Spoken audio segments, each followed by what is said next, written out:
Hello students, আমি Nitish sir জ্ঞানজ্যোতি coaching সেন্টারের পক্ষ থেকে তোমাদের প্রত্যেককে জানাই আরো একবার স্বাগত।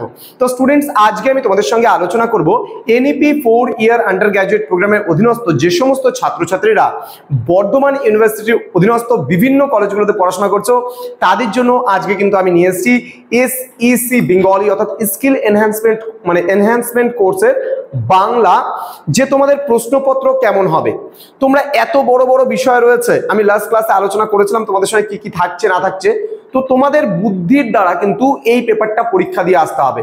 তো কিভাবে পরীক্ষায় লিখবে, কতটা লিখবে, কোন কোন প্রশ্নগুলোকে সিলেকশন করবে এবং কোন কোন প্রশ্নগুলো লিখলে পরে ভালো নাম্বার পাবে, সেই নিয়ে আজকে বিস্তারিত আলোচনা করব। এবং প্রিভিয়াস ইয়ারের একটা প্রশ্নপত্র, কত কত নাম্বারের প্রশ্ন তোমাদের থাকবে এবং কোন কোন প্রশ্নগুলো তোমাদের অ্যান্সার করা উচিত সেই নিয়ে বিস্তারিত আলোচনা করবো। দেখো তোমাদের কি বলেছে এখানে, 3 ইয়ার বা 4 ইয়ারের অনার্সের সেকেন্ড সেমিস্টার এক্সামিনেশন 2024 সিসিএফইউপি অর্থাৎ কোর কোর্সের, এটা হচ্ছে 4 ইয়ার আন্ডার গ্র্যাজুয়েট প্রোগ্রামের অধীনস্থ যেটা রয়েছে এসইসি বেঙ্গলি যেটা রয়েছে কোর্স, এখানে বলে দিয়েছে এসইসি অর্থাৎ BENG 2051, এটা code, subject code, course code. Okay, তো কি বলছে এখানে, প্রথমত তোমাদের 40 মার্কসের উপরে পরীক্ষা হবে এবং টাইম অ্যালোকেট করা হয়েছে টোটাল 2 ঘন্টা। 2 ঘন্টায় মাত্র 40 নম্বরের পরীক্ষা দিতে হবে, কিন্তু এই পেপারটা একটু ভালো করে বুঝতে হবে, বুঝে পরীক্ষা দিতে হবে। দেখো প্রথমত আমাদের 2 নম্বরের 5টা উত্তর লিখতে হবে, আবারও বলছি 2 নম্বরের 5টা উত্তর লিখতে হবে।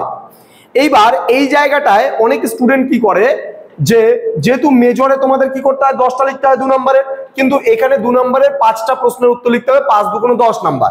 এখানে কি বলছে, যে কোনো 5টি প্রশ্নের উত্তর দাও। কোন কোন প্রশ্নগুলো, অর্থাৎ এখানে তোমার টোটাল 8টা প্রশ্ন থাকবে। দেখো 1 2 3 4 5 6 7 8, তোমাদের পছন্দ মতো যে কোনো তুমি 5টা প্রশ্নের উত্তর লিখতে পারো। তাহলে কি কি প্রশ্ন এসেছিল আমরা একটু জেনে নেই এখানে।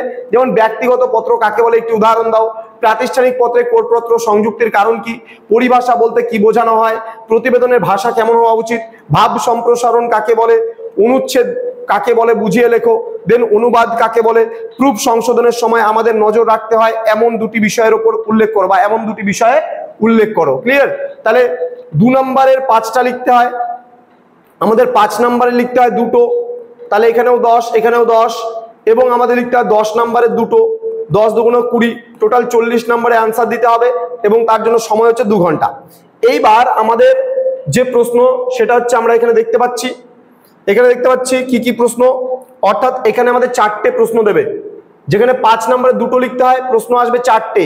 এবার এখানে কোন কোন প্রশ্নগুলোর উত্তর তোমরা লিখবে আমি বলে দিচ্ছি। দেখো প্রথমত 1 নম্বর বলছে, তোমার মহাবিদ্যালয়ের গ্রন্থাগারে কিছু প্রয়োজনীয় বই কেনার আবেদন জানিয়ে মহাবিদ্যালয়ের অধ্যক্ষ মহাশয়কে একটি পত্র লেখো। আবারও বলছে, তোমার মহাবিদ্যালয় মানে তোমার কলেজের যে লাইব্রেরি আছে সেই লাইব্রেরিতে কিছু প্রয়োজনীয় বই কেনার জন্য আবেদন জানিয়ে মহাবিদ্যালয় মানে তোমার কলেজের যে প্রিন্সিপাল আছে সেই প্রিন্সিপালের কাছে একটা চিঠি লিখতে বলা হয়েছে, এই প্রশ্নটা। এবার দ্বিতীয় প্রশ্ন করেছে, ভাব সম্প্রসারণ করো, অন্যায় যে করে আর অন্যায় যে সহে তব ঘৃণা তারা যেন তৃণসমদহে। এই প্রশ্নটা ভাব সম্প্রসারণ থেকে দিয়েছে। দেন বলছে যে কোনো 5টি শব্দের বাংলা পরিভাষা লিখো। এখানে আবার অড দিয়ে দিয়েছে, দেখো ballad, conflict, epic, phrase, novel, plot, sonnet ইত্যাদি, এখানে এতগুলো দিয়ে দিয়েছে, 1 2 3 4 5 6 7। এইবার এই প্রশ্নটার উত্তর তো তুমি অবশ্যই করবে, তার কারণ এখানে যদি তোমার 5টা প্রশ্নের মধ্যে 5টাই সঠিক হয়, তুমি 5 এর মধ্যে 5 নাম্বার তুমি এখান থেকে ক্যারি করতে পারছো। 2 এর গুলোতে 2 করেই দেবে। এবার তুমি এখান থেকে সিলেকশন করতে পারো ভাব সম্প্রসারণ, যেখানে তুমি 4 বা 5, 5-এ 5 পেতে পারো। ওই জায়গাটায় যেগুলোতে মার্কস তুমি ভালো পাবে, যেগুলোতে তোমার স্কোর করার জায়গা আছে, শুধুমাত্র সেগুলোই সিলেকশন করো। এবং অনুচ্ছেদ রচনা যেটা বলছে, অনুচ্ছেদ রচনা বলতে যেটাকে রচনা আমরা বলি, যেমন আমরা 9 10-এও রচনা পড়ে এসেছি, সেই ধরনের রচনাগুলো তুমি কিন্তু এখান থেকে দেখতে পারো, বা এই ধরনের রচনাগুলো কিন্তু আসে বা আসতে দেখা যায়। ক্লিয়ার? তো এগুলো না করলেও চলে, তো যে কোনো 2টো করতে বলেছে, আমরা 2টো করব। এবার দেখবা যে এই জায়গাটায় অনেকগুলো পার্ট রয়েছে, আমি একটু ছোট করে নিলাম, জানি না তোমরা দেখতে পাচ্ছ কিনা, আমি জাস্ট বড় করে নিই। চলো বড় করে নিই, তোমাদের দেখতে সুবিধা হবে। এবার তোমাদের বলছে যে কোনো 2টি প্রশ্নের উত্তর দাও।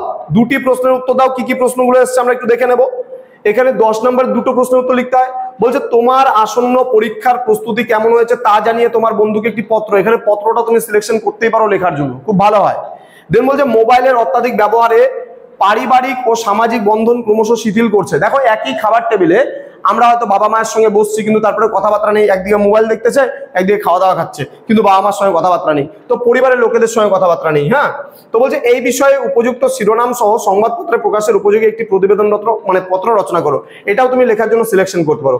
প্রুফ সংশোধন, যদি কারো ভালোভাবে জানা না থাকে প্রুফ সংশোধন, তাহলে আমি বলবো এটা না করাই বেটার, কিন্তু করলে ভালো নাম্বার আসে। যারা শিখেছো, যারা জানো প্রুফ সংশোধন, তারা অবশ্যই প্রুফ সংশোধনটা করতে পারো, কিন্তু যারা জানো না তারা এগুলো লিখলে পরে মনে করো তুমি 4-5 নাম্বার কিংবা তারও বেশি নাম্বার তুমি পেতে পারো, কিন্তু এই জায়গাটায় কিন্তু ভুল হলে পারে কোনো নাম্বার তুমি পাবে না। ক্লিয়ার? নেক্সট আমরা চলে আসবো এখানে পাণ্ডুলিপি। মানে এখানে একটা পাণ্ডুলিপি বলতে একটা ভুল দেওয়া আছে, এটা ভুল, মানে এটা ঠিক দেওয়া আছে, সরি এটা ভুল, এটা সংশোধনীয় বিষয়, মানে এটাকে কোনো সংশোধন করতে হবে। যেমন চিত যেটা ভয় শূন্য, চিত হয় না, এটা চিত্ত হয় কথাটা, ঠিক আছে, এই কথাটা চিত্ত হয়, এই জন্য বিষয়টা বুঝতে হবে, ঠিক আছে, বিষয়টা বুঝতে হবে। তো এবার কি বলছে, এবার আরেকটা বিষয় আছে, যেটা হচ্ছে বাংলায় অনুবাদ করো, ঠিক আছে।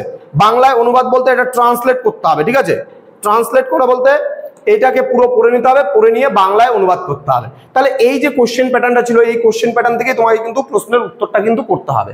তো যত ভালো হয় তুমি যদি এইভাবে করে প্রশ্নগুলো সিলেকশন করতে পারো, যেখানে তোমার নাম্বার পাবে না বা নাম্বার কাটার সম্ভাবনা রয়েছে, সেখানে প্রশ্ন উত্তর না করাই ভালো। তো স্টুডেন্টস যারা এখনো আমাদের চ্যানেলটিকে সাবস্ক্রাইব করোনি, তারা অবশ্যই চ্যানেলটিকে সাবস্ক্রাইব করে পাশে থাকা বেল আইকন অল প্রেস করে দাও, এবং 100% কমনযুক্ত নোটস যদি আমাদের কাছ থেকে পেতে চাও, তাহলে যোগাযোগ করো আমাদের অফিসিয়াল নাম্বার 7076398606 নম্বরে, অথবা 6295916282 নম্বরে। তোমাদের টোটাল কোর্স ফি রয়েছে তোমাদের এই সাধ্যের মধ্যে, শুধুমাত্র পার সাবজেক্টের 199 রুপিসের বিনিময়ে তোমরা চাইলে আমাদের কাছে স্মার্ট ক্লাসে স্মার্ট ভাবে যুক্ত হতে পারো। দেখা হচ্ছে খুব তাড়াতাড়ি আরো একটা নতুন ক্লাস নিয়ে তোমাদের সঙ্গে। তোমরা প্রত্যেকেই ভালো থেকো, সুস্থ থেকো। Thank you so much, thanks for watching. After all, thank you.